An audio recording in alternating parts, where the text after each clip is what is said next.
কাম ছাড়ছে মামা। শ্রাবন্তীর সাথে ডিভোর্সের 3 মাসের মাথাতে নিজের পুরনো প্রেমিকাকে বিয়ে করে নিলেন শ্রাবন্তীর এক্স হাজবেন্ড রোশন সিং। এবার মনে হচ্ছে থলে থেকে বিড়াল বেরিয়ে এলো বুঝি।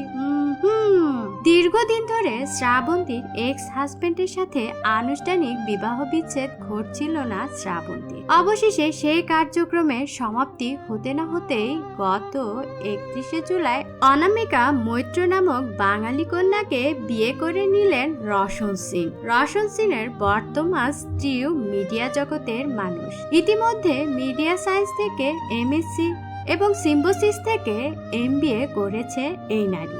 সে বলেছে শ্রাবন্তী থেকে ছাড়িয়ে যেতে চায় মিডিয়া প্রাঙ্গণে, আর সে এই প্রতিজ্ঞাতে অনড় রয়েছে।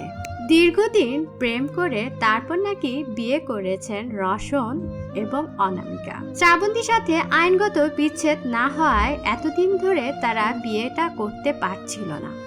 যখনই আইনি কার্যক্রম সম্পন্ন হলো তখনই তারা বিয়েটা করে নিল।